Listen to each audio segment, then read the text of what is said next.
Hello and welcome back again to the Professor Podcast. My name's Tyler, and today I'm joined with former firefighter, bodyguard, and martial artist, Mr. Jock McVey. So, hello, Jock. How are you today? I'm very well, Tyler. How are you?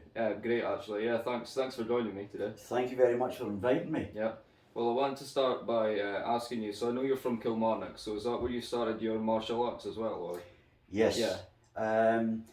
My father took me for my first karate lesson on my 10th birthday. That's 51 years ago. Oh, long time, Tyler. Long time. And so, can you give me the name of the club or anything? Or Yep. Yeah. The club that I was at was the Taekwondo, Yeah. and my first instructor was the late John Kerr, who basically brought martial arts, brought karate to Ayrshire. Yeah. And he was my instructor, and I suppose to a certain degree, he was like a father figure. Kept me on the straight and narrow till I went into the military. And even when I came out the military, it was him that kept me going in my martial arts and wrote me my invitations to instructors in Japan and things like that. So I owed the man a lot. Yeah. And when you first joined, were you hooked from your first class, or was it a bit slow way to come back? It took me a little while. Yeah. I enjoyed karate. The first style I did was Shitaru, which is one of the sort of the four main styles that came from Shotokan. So I started with that. At first I wasn't really a sporty kid. Didn't like football, didn't like running, or tennis or anything like that. So quite quickly I found martial arts was my love. Yeah. Yeah. Yeah. And you mentioned that you were in the military as well. Can you tell me about that? At the age of 16, I went straight into the Royal Navy. Yeah. Served in the military till after the Falklands. Yeah. During the Falklands, I was Special Forces. After the Falklands, I came out of the Royal Navy and went into the Army. Yeah. I went to the first Gulf War. And I must admit, I enjoyed my time in the Navy and the Army. Yeah.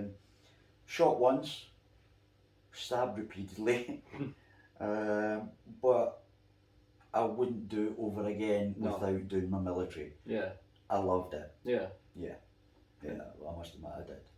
So, I came out of the military and I lived in Japan for a year and then came back. What caused you to go there? Was that because of martial arts? Or? As I say, my first instructor, he wrote me out my letters of introduction. Yeah. And I went over there initially for 3 months. Yeah. But I loved it, and I ended up being adopted by a Japanese family. So I stayed there for a year. Yeah. Training and studying. And I'm lucky. I've had such a blessed life. I can look back on all these experiences and say that I was very lucky. Yeah. You know, I was very lucky. And when you mentioned you went to Japan, was there anything sort of culturally that you found interesting, like a bit different? Yes, the way students talk to instructors is totally different over there. Is it? Yeah, it's very regimented, very disciplined. Yeah. But it's still a good experience. Aye. Of course. Being a tattooed white man took an awful lot of work on my part to become accepted. Because over there back then, if you were tattooed, you were looked upon as an undesirable. Yeah. Tattooed people, they were basically gangsters, the Yakuza. Yeah. So if you had tattoos, that's how you were viewed. Yeah. So I had to work hard to become accepted, Yeah. and for them to understand that my tattoos had nothing to do with me being a gangster Or anything like that. Yeah, totally not. Yeah. And would you say these experiences helped you when you were a fireman as well, and bodyguarding as well? And Aye. yeah. I think because of all the experiences that I've had, after coming back from Japan, I sort of lost my way a little bit. Yeah. Bounced from job to job. Found it difficult to strike up friendships and things like that. But the one constant I had was my martial arts. Yeah. That was always there for me. The Japanese family, being samurai, they taught me the ways of being a samurai. The discipline, the hard work, the respect, and I enjoyed it. Yeah. And it set me up for becoming a London firefighter, going back into that form of uniformed service. Yeah. I found it quite easy because of my military background and my martial arts training. Yeah. So I was lucky, yeah. Yeah. And in the fire brigade, I had a great time. Yeah. Yeah. How did you get started with that? I've got relatives up, or had relatives up here Yeah. that were firefighters. And they always said, well, we'll put in a word for you up here and become a Strathclyde firefighter, as it was at the time. And I went, no, if I'm going to do something, I do it off my own back. So I went down to London, found a bed sit, had a couple of part-time jobs, courier driver, and warehouse operator, things like that, just to pay the bills until I could apply for the fire brigade. I was very lucky, I was accepted. Aye. Went through all the basic training and then spent the next 12 years as a London firefighter. Yeah. Yeah. Any interesting stories from that career, or? I was buried under a block of masonettes for 9.5 hours. That was fun. Yeah. There was 3 of us. And we could actually hear members of the public Like, asking, are they dead? yeah. Do you think they'll lose their legs or their arms? Do you think they're dead? And you're going, we can hear you, but we're not dead, we're listening. Yeah, I had chemical burns in my lungs. Some horrible things, obviously, Yeah. relating to the Of course, job, mainly to do with children. I still get nightmares. I still sometimes wake up in the middle of the night screaming. Yeah. Which, you know, it's something that I'm learning to live with. But yeah, so I enjoyed my time in the fire brigade, Yeah. and at the same time I had appeared on Channel 4's Big Breakfast, Was that with? martial arts. Yeah. Yeah. Some people from Warner Brothers saw me and I asked if I would go on tour with them. So we went round all their big multi-screen cinemas around England, giving a little talk about fire safety, and then doing a wee martial arts demonstration, and then some celebrity come on, get freebies away and things like that. And it was during that they got to know about my forces background, and I was asked if I would do some close protection work for them, some bodyguard work for them. And I ended up head of close protection for Warner Brothers, as well as a firefighter, and I'm on specialist security company, I'm on martial arts gloves. I was burnt out. I was working a minimum of 100 hours a week for 12 years without a day off. Yeah. I was burnt out. But hey, it was good. Yeah. It was good. Yeah. And you were showing me some pictures of it earlier of some of the interesting characters that you've met as a bodyguard. So Yeah. yeah. The majority of the people that I looked after were nice, friendly and respectful. I think I only met 2 people that I looked after that I would say weren't very nice, but those are the ones that we don't talk about. Right. Okay. Yeah. The majority of them were very, very nice. Yeah. And I still keep in contact with some of them today. I'm lucky that way. Yeah. I go to see some of them in shows and things like that. Yeah. But yeah, it was fun. It was fun. Yeah. But as I say, in the end, I was a bit bummed out. Yeah. So I resigned for the fire brigade, wore my brothers, closed my company, closed my clubs,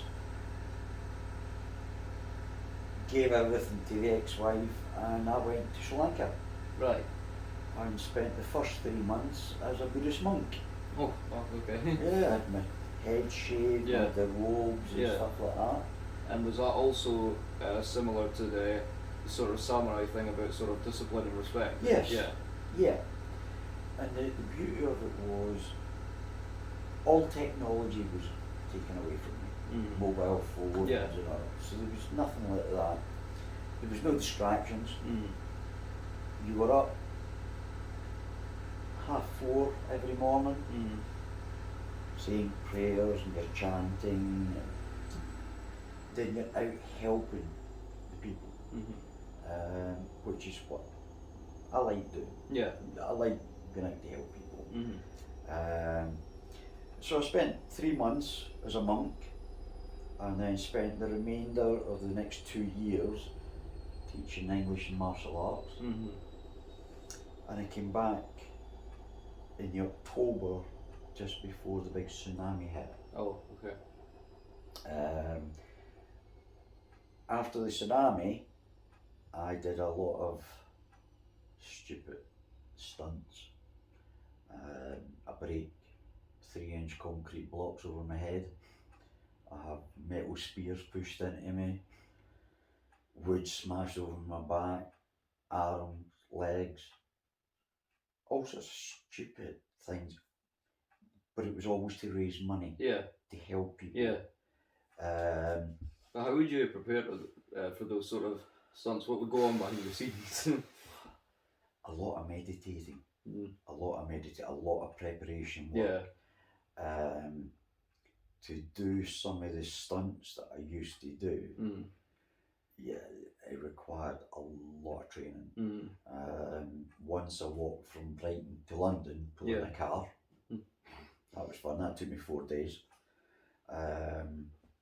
For Help for Heroes and Combat Stress, we'd done various stunts, but one of the final stunts was half a telegraph pole with handles attached, with 8 men holding it and using it as a battering ram against my stomach. It lifted me about 6 feet off the ground and flew away. But yeah, in the past 35 years, I've raised just over $500,000 for different charities. Yeah. I like helping people. Yeah.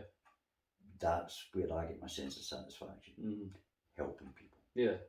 And that sort of links again to the to your career as a firefighter as well, and bodyguarding as well. And yeah. Same. The word samurai means to serve. That's the actual translation of it. And that's what I've tried to do my entire adult life, is to serve, help people. Yeah. It's too easy to watch other people help Yeah. and for you to sit back.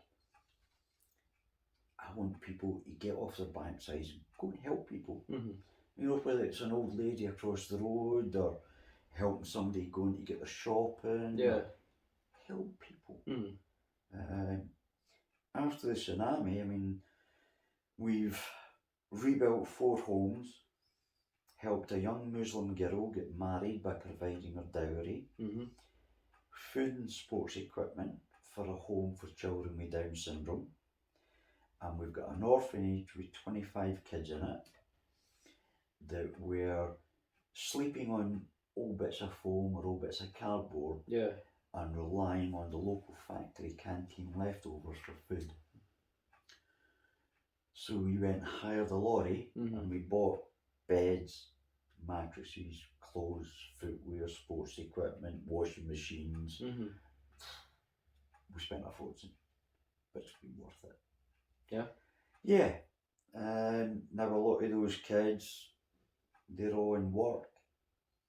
New ones have come. So yeah, it's like going round in a cycle. Yeah.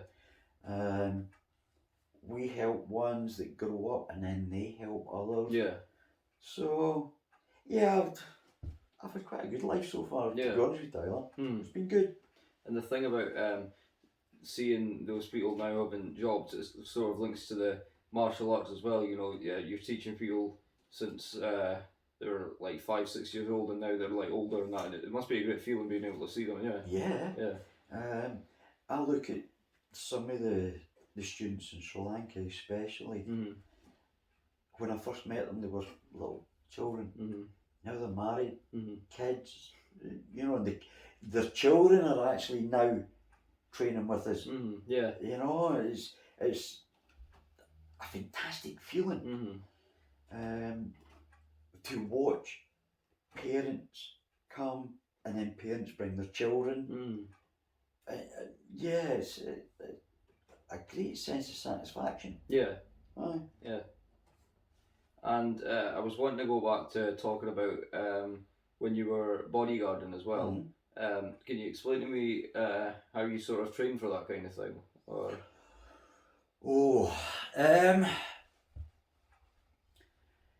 there are courses that you can go on. Mm-hmm. I used to teach them. Yeah. But I was lucky, all my training was done in the military. Yeah.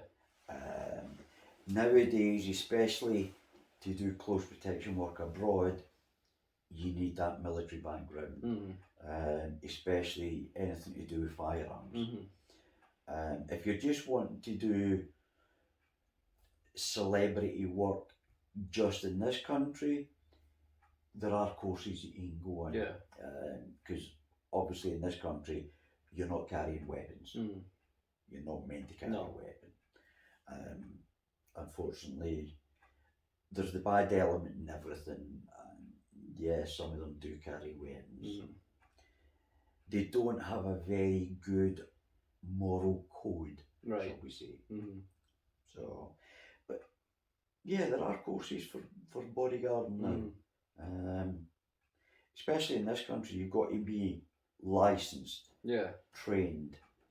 So, and the best way to learn about close protection is actually in the military. Yeah. Their training is second to none. Mm. Second to none. And you were telling me before, so who was the first sort of main celebrity that you would have worked for? Princess Di.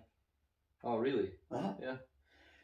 The first job that I had was Princess Di and Clint Eastwood. Both at the same time. Must have been incredible seeing both of them as well, yeah. Yeah, I mean, Princess Di was something special. Mm-hmm. You know, she walked into a room and the room just lit up. Yeah. You know, yeah, she was something special. Mm. And Clint Eastwood, he's a big lumpy man and all. He's 6'4". Yeah, so he has a presence, does he? So. Oh yes, yes, he has a presence. But what a gentleman! Really? Yeah. Yeah, yeah. He was a real gentleman, old-fashioned gentleman. Mm-hmm. You know, I looked after him a couple of times, and Yeah, he was a pleasure Yeah. to look after. Yeah. Yeah. And another thing about, I know this is sort of going back again, but That's all right. another thing is when you were with the monks, did you train anywhere else that was similar to that? So similar to that kind of thing, or because I think I remember you said you went to Nepal as well. Yeah. Yeah. When I went to Nepal, I was working with their Olympic Oh yeah. Yeah. or Olympians, Mhm. the sportsmen and women. Mhm. But while I was there, I got to meet an awful lot of Mhm. really clever Yeah. monks. Mhm. One of them, I didn't know at the time till I went and listened to him talk. My wife and myself, we were only foreigners Yeah. in the audience, if you like. Mhm. And he spoke in English Mhm. for about 2 hours. And then this little old monk, he looked about 150, Yeah. right, with the wee round John Lennon glasses on. After about 2 hours, he went, I'm old, I'm tired, I go now. So everybody stood up. Yeah. So I was standing next to the sort of walkway. Yeah. And as he was walking down this sort of path, all the other monks and lamas, and they were all just standing like that. So myself and my wife, we did the same. Mhm. And he's talking to the odd one, and Mhm. as he's walking out, he just stopped dead, turned round, looked at me, and I just Yeah. like that. And he put his hand on the top of my head. He says, where do you come from? Mhm. I went, Scotland, Reverend. Mhm. He went, I've been there once. It was dry that day. As if to say, Scotland's raining every day, Yeah. but on that day, it was dry. Mhm. And I went, yeah. So he took his hand away and turned to walk away. And it was the strangest feeling ever. Yeah. It was like he took every worry, every trouble, every problem that I could have or perceived to have, he just took it away. Yeah. And I went, so relaxed. Mhm. And we went outside, and the guy that was our guide said, so what did you think? I went, fabulous. What a fascinating man. Mhm. He went, that's why he was the Dalai Lama's favourite teacher. Wow. Okay. And I went, yeah, that was that. I went, oh, I can understand that. So yeah, that was fun. Yeah. Yeah. You think that sort of attracted you towards that kind of? Yeah. Oh, yeah. Yeah. Listening to some of these fascinating people, Mhm. it can put a lot of your life's problems into perspective. Yeah. And working with the monks and seeing how they help others, that their lives are a bit hard, Mhm. it makes you appreciate what you've got. Yeah. I appreciate the fact that I've got a car, I've got a flat, albeit a council flat. Mhm. I've got a flat with bricks and mortar on my head. Mhm. I've got food in the cupboard. I'm pretty well off. Mhm. When it comes to, it boils right down to your life, Yeah. I'm pretty well off. Mhm. You know, compared to other people. Mhm. Aye. And what caused you to go to Sri Lanka in the first place? Why that? Mainly because I was burnt out. Yeah. Because I had been working the amount of hours that I was working, being totally honest, I wasn't a good father or good husband because I was always working. I was never there. Mhm. I thought I was doing the right thing because I was providing for the family, but you learn later on in life there's more to life than money. I've learned to appreciate whether I've got 20 pence in my pocket or £20. You know, anybody can have a hard life, but it's how you appreciate what you've got. Yeah. That's the important part. Right. And what I meant was, why Sri Lanka? Why? Oh right, else? Yeah. sorry. Yeah, Yeah, specifically. Yeah. Thailand. Yeah. Right, why Sri Lanka? When I was getting to sort of the end of my fire brigade career and everything, I had some friends in Sri Lanka, and they invited me across. Yeah. For a little holiday for a week. I went, yeah, I got nothing to lose, so I went to Sri Lanka, and almost instantly I fell in love with the place. Yeah. My wife tells people now, whenever I get off the plane at Colombo, my shoulders go down, Yeah. and I start to smile. And she'll tell you I'm the most miserable sod out till I get to Sri Lanka, and then this smile comes over my face and it won't go, because I feel so relaxed and so happy there. Yeah. But don't get me wrong, I'm proud to be Scottish. Yeah. And even in Sri Lanka, I wear my kilt at the drop of a hat. Yeah. But yeah, that's probably next year. That's where I'm immigrating to. Yeah. I've got my adopted son Darsana, my daughter-in-law, my 2 grandchildren, 2,500 students. Yeah. And we teach the police and the military and that over there now as well. So yeah, it's a great place. Yeah. Right. And is that because of the natural landscape as well, the beauty of it and that? Yeah. Yeah. It's a bit like Scotland on steroids. Yeah. It's got all that greenery. It's got all the hills. Yeah. But it's a lot more laid back. Yeah. A lot more relaxed, a lot calmer. The people were voted the friendliest in the world, and they are. They'll give you everything they've got, and they've got big hearts. So it's a wonderful country. It's a country that I would invite anyone to come and see. Probably one of the safest countries in the world. There's no druggies. No. None. Crime is so rare. I could let my little blonde-haired granddaughters from Surrey run around the roughest parts of Colombo, which is a huge city. Yeah. Nobody will touch them. Nobody. They're quite safe. Yeah.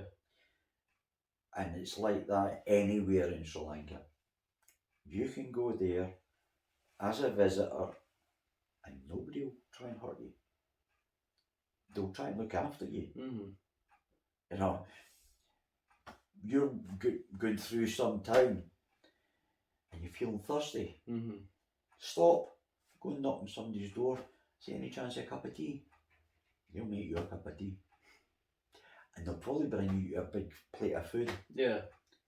Yeah, that's what they're like. They're very hospitable people, yeah. Yeah, definitely. I can't wait for you to come over and visit. Really. Yeah. I'll take you to the elephant orphanage. You can feed the baby elephants. I think I've heard about that, yeah. Oh, it's amazing. And then you'll see the monkeys jump from house to house. You get up in the morning, you see the chipmunks out in the garden, the hummingbirds and the parrots. Yeah. Oh, it's an amazing place.